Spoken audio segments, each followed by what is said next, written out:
Today I'm going to give you like a brief overview of what we're doing at Bloomberg with our C++ tech communities, give you an idea what this thing that the C++ Guild is and what it gives us.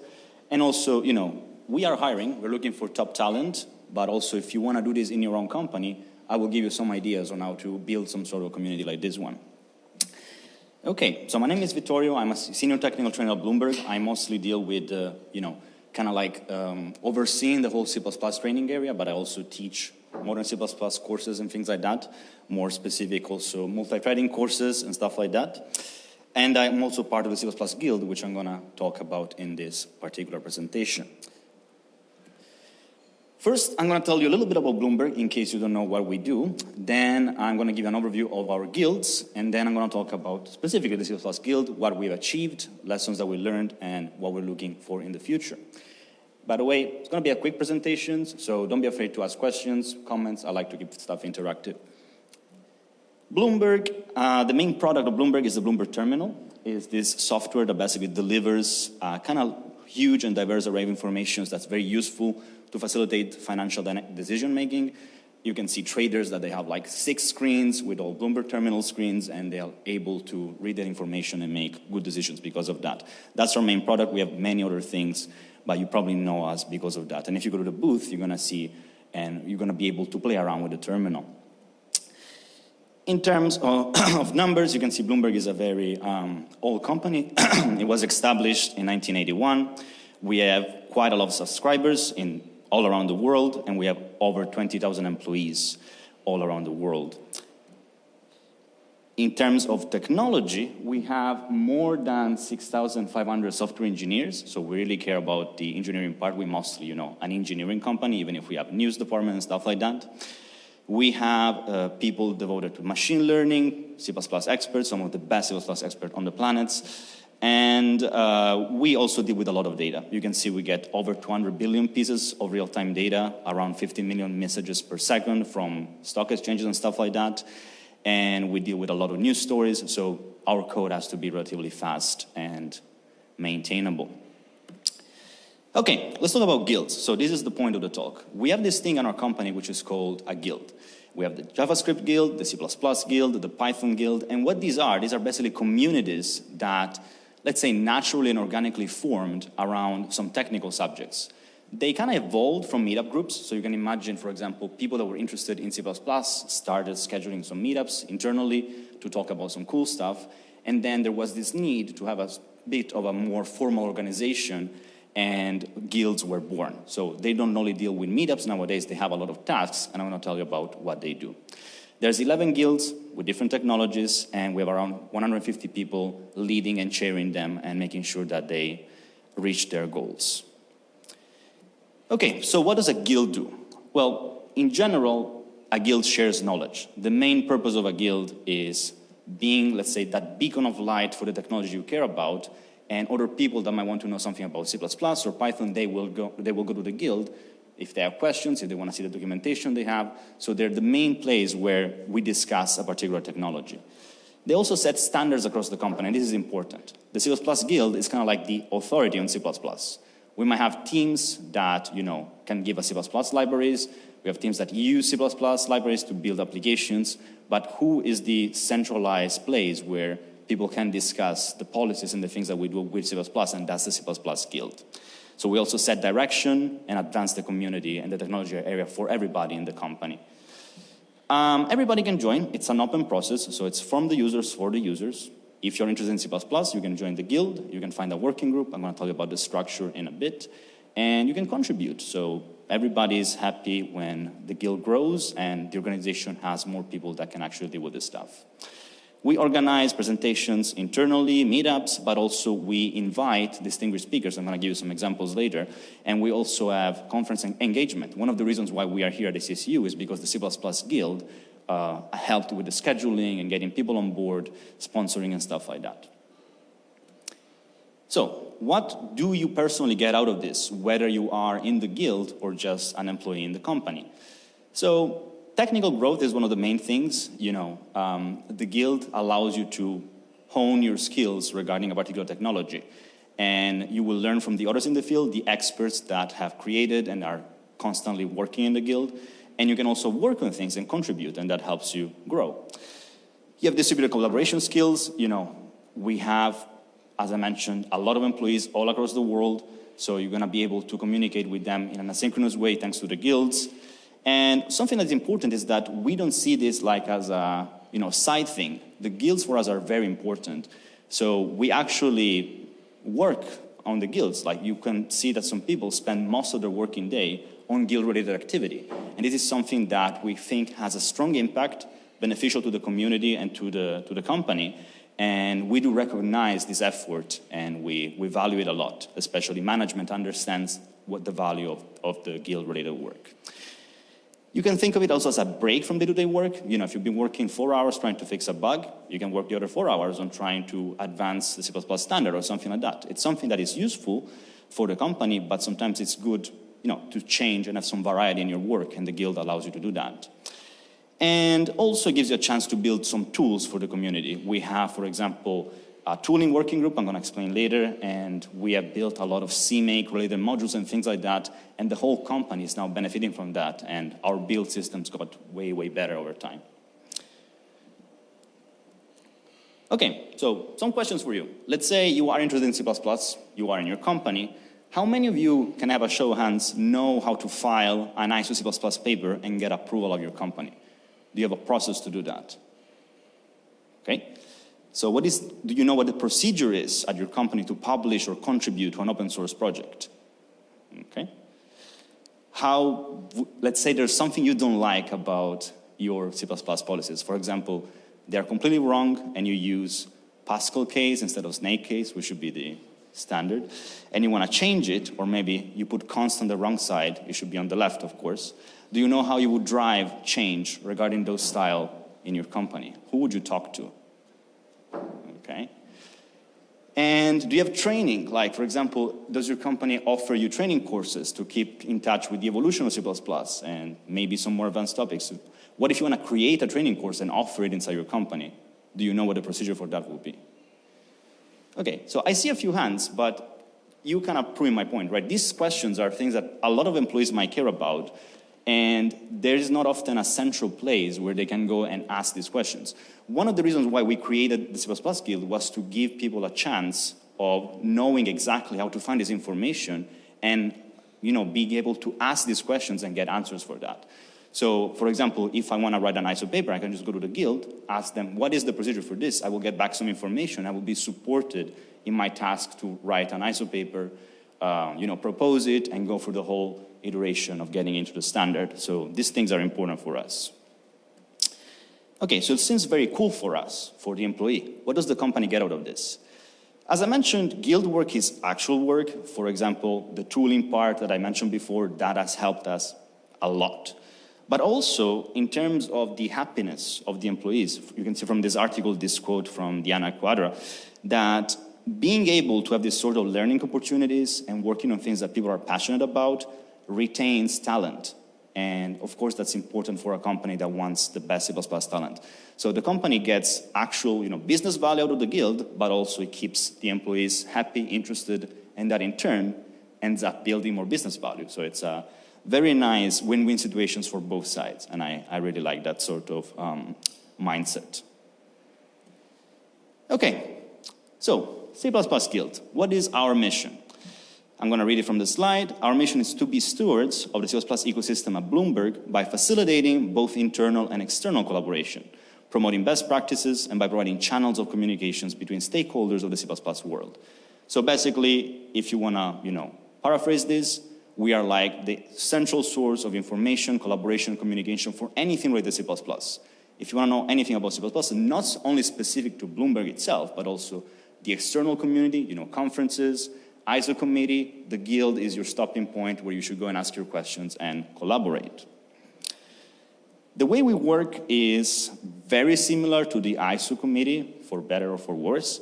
And if you're not familiar with that, the way it basically is organized is that we're going to have a chair of the entire guild, and then we're going to have multiple working groups. So the guild itself is all about C++. But C++ is a big topic. So we might have a working group that deals with tooling, working group that deals with training, working group that deals with concurrency, and we're going to have some people that lead those working groups. They're going to do work independently, and then bi-weekly we meet, and every working group just, explains what they have done, if they want to get more people involved and stuff like that. It works quite well because it allows us to divide and conquer and get those smaller, concrete tasks that can be actually finished. And then the leaders of the guild or the working groups, they all get together and figure out what's the next best step for our whole, mindset and direction of the C++ impact that we're going to have at Bloomberg. This relies on community engagement. So we want employees to be interested. We want them to actually join us, collaborate, and it's sometimes a challenge to make people understand the value of doing this, but over time, I think, even by organizing stuff like internal meetups, inviting speakers, and engaging the community, people get interested, and that's something that's very important for us because they are going to be the ones that actually drive the change and contribute to the value that the guild can offer. Okay, so how do we pick the working groups? Are they arbitrary? No, they're kind of organic. They all begin from an idea or need. For example, our need before the tooling working group was created was that our build systems were a bit all over the place. They were not consistent. Some teams were doing some things, some teams were doing some other things, and interoperability between them was a bit painful. So the need was, let's have some sort of, let's say, formalized group that deals with everything related to build systems. The tooling group was born, and then after that, it started, writing some papers on how we could improve the situation, doing some work, and nowadays, it is a much, much better situation. Most of the teams actually use our CMake modules, and everything is way more consistent. So you get from an idea, you create a working group, you have the midlife, you work, you get your tasks done, and then depending on whether or not it's a, let's say, a one-shot thing, you fix a problem, and then the working group doesn't need to exist anymore, it can either go away, it can be dissolved, and the people can spread out into other working groups, or it can be in the background and be there in order to keep fixing issues or improving the situation over time. These are our working groups. The one highlighted in blue are not just more important. They are not more important, just the ones that I want to highlight. For example, API reviews is really cool. We basically have a working group that takes requests from people that are working on APIs at the company. For example, you're running a library for infrastructure. You give it to API reviews, and we destroy your work. We tell you, hey, this API is terrible. You should do this other thing instead. And there's a lot of people in there that have a lot of years of experience with dealing with APIs, concurrency, asynchronicity, and stuff like that. So we tend to find problems early so that the library developers or the application developers don't need to figure out the problem later. This is a really good step in the process, a really good first step in the process to get a very good library done because they're going to have a solid API. Conferences, that's one of the reasons why we are here today. It's all about, communicating with the external community, having deals with sponsorships with conferences, also helping the people get to the conferences. If you don't know how to register to a conference, if you don't know how you're supposed to travel, if you can expense X or Y, you can go to the conference working group and they will give information. So it's a really good stopping point for employees as well. Interviews, this one is very interesting because I'm one of the people that really feels like the interview process in most companies is, I don't want to say rude words, but it's really, it doesn't test the right things, let's put it this way.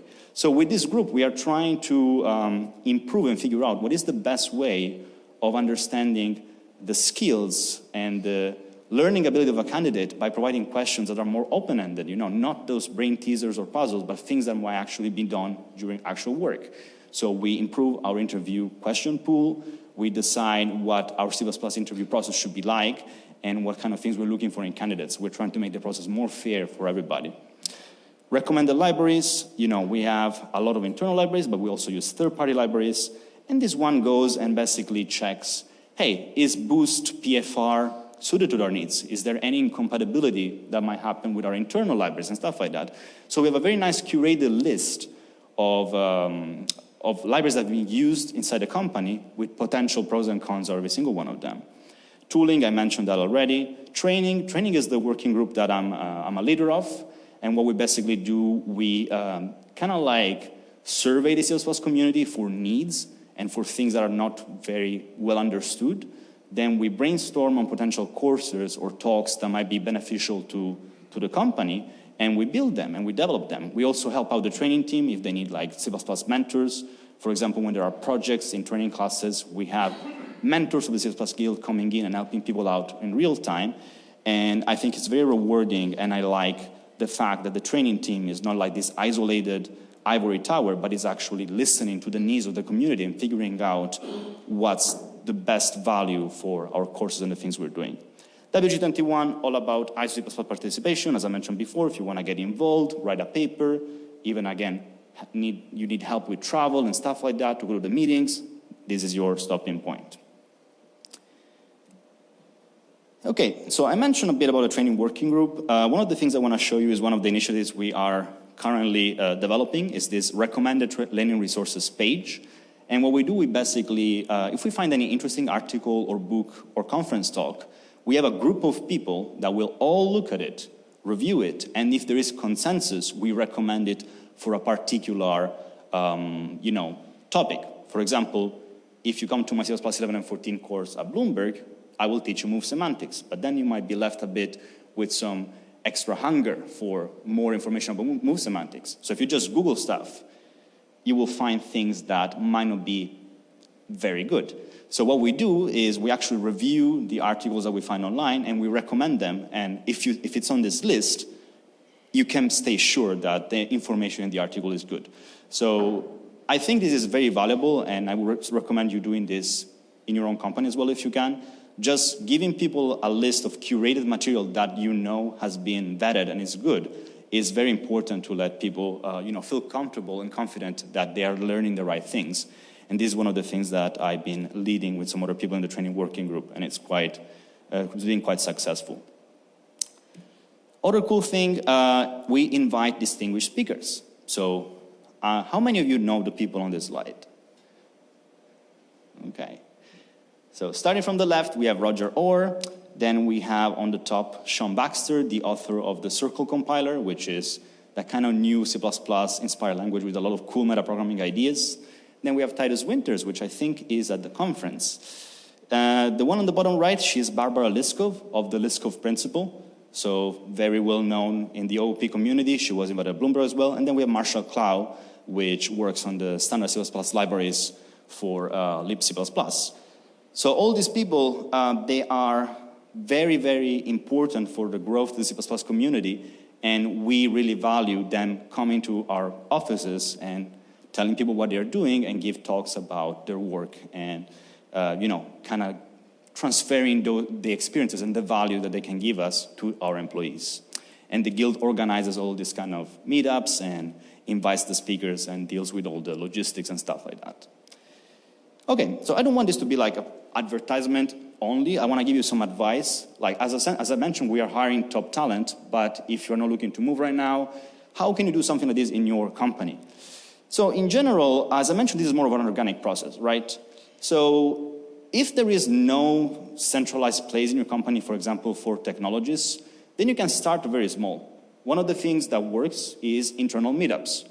Just start by inviting people to a tech talk or to a presentation. I'm sure you have something interesting to share, and it might also be a great idea to present something internally first, get some feedback, polish it, and then propose it for an external conference.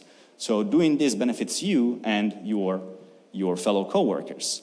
And if that's successful, then you can grow into a weekly thing. You can have your weekly meetup or a monthly meetup. And then, from there, you can a bit expand and start getting on other tasks, maybe dealing a bit with the training, proposing some training courses. And it takes a bit of effort and work, and the management has to understand that this is very valuable for, the employees and the company itself, which might take a little bit of social skills and convincing people. But once you get there, it is really, really beneficial for any company to have some sort of central place where a technology is, technology in particular, is organized, handled, and every single piece of that technology is being seen from a more general point of view rather than a specific need of a single team. So I strongly recommend doing something like this. If there is not in your company, just start small and it's going to grow organically. What have we done? The C++ Guild has done a lot of things for Bloomberg. And this is just a small list of some of the achievements. But for example, we were the driving force behind the migration to newer C++ standards. We were stuck on older compilers for a long time. So I was one of the people alongside other people that actually led an effort, a volunteering effort, to recruit people from the company and say, look, let's fix our broken code where it needs to be fixed so that we can migrate from GCC whatever to GCC 9. And over time, this actually got a lot of people interested because everybody wants newer standards. We had like a list of things that needed to be fixed with a way of opting in and opting out. Some people picked some, and in the end, we actually managed to migrate. And now we have C++ 17 and even 20 in most of our projects. We revamped C++ training completely. It was mostly on the old stuff. I was another leading force behind that. We have now C++ 11, 14, and 17 training that people can take at any point in time in their learning path of C++. And I think it's really important that when we migrate to a newer standard, we also have the training for a newer standard. You don't want people to discover this new feature and use it all over the place without understanding what's good or bad about it.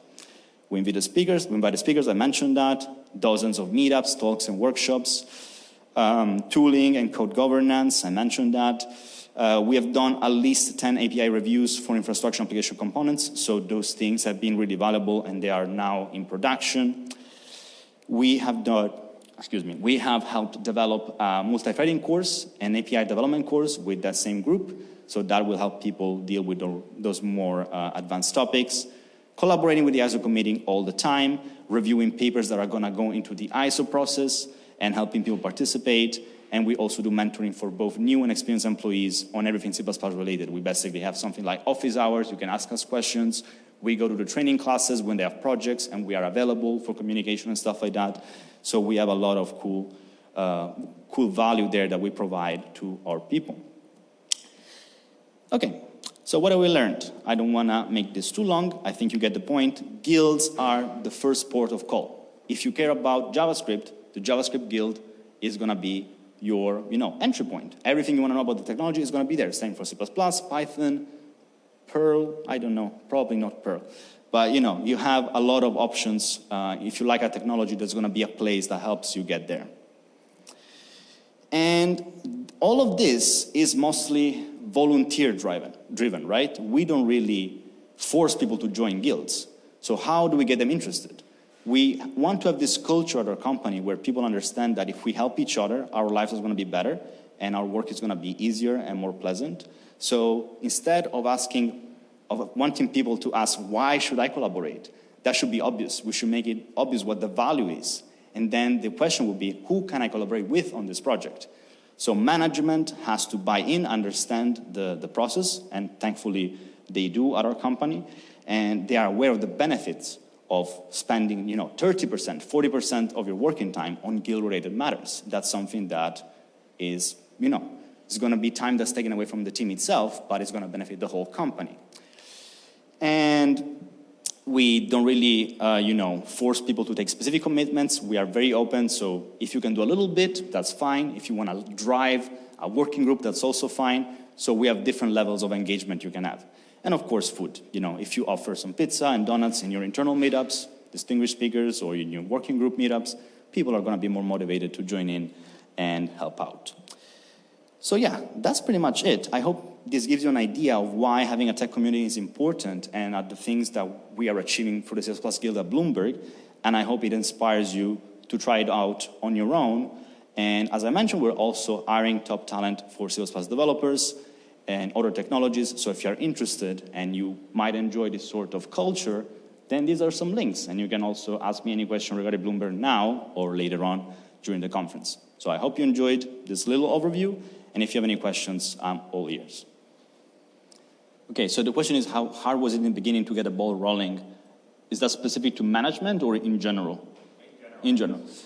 So as I mentioned, at the beginning, you don't really start with the idea, hey, let's create this guild, right? It starts more organically.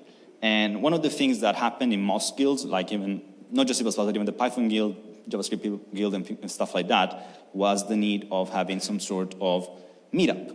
Like you have people that are not just using JavaScript, Python, and C++ because they have to, but are actually passionate about those languages. So they have this drive, this desire to share something that I've learned with the rest of the company. Excuse me. So you start with a meetup, and then the people that are naturally interested in the technology get together, and they're like, hey, this was a good talk. What if we do this in X? What if we do this in Y? How can we improve the situation? And at that point, you realize maybe if we set up a small group of us that participate in the meetup to work on this project and then propose a solution to the rest of the company, maybe we'll get some buy-in, right? So it's very organic in a way, and as soon as you get something interesting done, maybe you notice an issue with tooling and you say, hey, let's try this out, let's get together and try to fix it, maybe write a document and send it to the people that are managing the build system, infrastructure and stuff like that. And if it works, and if you provide value by doing that, management and your team leader and things like that, they are going to be more keen into allowing you to spend more time on these sort of matters because they understand, hey, this actually works. So once this happens in multiple places and you have multiple people working on other stuff, you need something to connect them, something to, organize them. Then somebody becomes the chair, and then, the guild is born and so on. So it's, as I said, it's an organic process. I don't think it's easy or hard. I just think it needs time to, brew and grow. And you need the right people. And by the right people, I mean people that are actually passionate about the technology. People that are not just using it in their daily job. There's nothing wrong with that. I'm not saying that you should love every technology that you use. But if you have those people, you're going to see that the drive to change and improve things is going to be way higher. So that helps a lot. Yes? When the guild comes up with a standard, how do you make sure that all the things in the company are aware of it? Okay, so the question is, when the guild comes up with a standard, or let's say a recommendation, how do you make sure that all the people in the company are aware of it? So it's not really easy to make sure that happens. As I mentioned, we have more than 6,000 employees. And Bloomberg structure is quite flat. So every team, I don't want to say can do whatever they want, but they have a lot of freedom in the choices they make, So we can't really force people to do something. We can provide recommendations. We can motivate. We can provide rationality for those recommendations and say, we are recommending this because the benefits are X, Y, and Z. So most of the work in convincing people is actually showing them the value and reaching them. How do we do that? The first point is make sure that when we recommend something, it doesn't come across as, hey, we know best, we are the Sales Plus Guild, you should follow what we say. But we recommend this because it helps you in this way. We want to get people to understand what are the benefits and the pros and cons of our recommendations. And the second thing, how do we reach people? As I mentioned, we have a lot of, let's say, team leaders also that are part of the guild. So by starting there, if we communicate a recommendation to the team leaders, they're going to spread it to their teams and so on. Meetups are also a very good way of achieving that. If we figure out that there might be something that we change in our policies, we can organize a meetup, invite the whole C++, the whole set of C++ employees in the whole company, and most of them are going to come in, see what we propose, and they're going to spread it around by talking to their colleagues, and the recommendation is going to go around.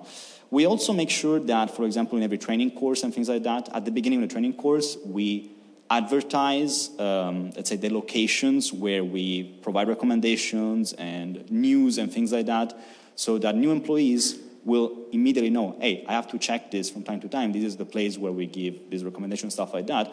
So it becomes part of the routine to go and check those things. So it's not a perfect process. I don't think it can be. There's just too many people and the scale is too large. But we have been quite successful in spreading things in the community. And most of the things we work on are problems that come from the community, so they kind of want things to improve, right? For example, the tooling is the most important example. People were complaining, hey, how build systems are inconsistent, how do we do this, how do we do that? When we fixed the problem, they welcomed it, and they're like, oh, the guild fixed this thing, check it out. So it naturally spread out across the company because it was a good thing. So if you do good work and you tell people where to find it, over time it's gonna, spread around, hopefully. Is our build system stuff open source? Maybe some parts of it. We mostly use CMake, with modules on top. The modules we created are very specific to our needs and the way we build stuff at Bloomberg with our own libraries and has to deal with legacy stuff. So I don't think most people will benefit from those. Brett Brown, for example, I don't know if you heard about him. He's been giving a lot of talks about CMake and tooling, and is the leader of the tooling working group, and has been working on CMake stuff for pretty much many years. I wouldn't be surprised if some of the things that are more applicable are going to be out there and available as open source. I would have to double check that. But for sure, we have talks and presentations from Brett that you can find online, and those will cover some of the practices we use in tooling and CMake to, handle 6,000 developers at the scale that we have, and it works out. So there's probably some value there from those talks you can get. But I wouldn't be surprised also if there are some modules that you can find on our open source page. So if you just go to GitHub, Bloomberg, you can check that out, and I'm sure there will be something there that might be useful. So the question is, what technology do we use to spread around information between each other? The answer is too many technologies. We have, an internal chat system. We have our own Stack Overflow instance. We have, messaging system where we can basically blast out a message to everybody. Zoom meetings and stuff like that. So we have a lot of ways of talking to people. In my opinion, too many. But generally speaking, one of the things that have helped a lot is that we have this kind of like mailing lists. For example, if you're interested in C++, you can subscribe to the C++ mailing list company-wide, and then the guild has access to that. And for example, every month, we have a C++ guild monthly newsletter, and everybody who subscribes gets a list of what's happening, and they understand, hey, this is happening, this has been changed, this has gone, this is gone, and stuff like that. So that's one of the ways probably that we reach the most people. And then, as I was saying before, also in training, when we hire new people and when we also give, more experienced people more advanced training, we make it a goal of directing people towards our main resource page. It's called Tutti, and that page is constantly updated. We always put new things there, new recommendations there. So if we advertise it during training, people start making it part of their routines to check it out and make it their only source of information, their main source of information, so they're going to be more likely to find the things that we mentioned. So there's a bit of everything. I would say the newsletter and the centralized documentation page Tutti, those are the most important ways that information travels around. But it's not a solved problem. It's hard.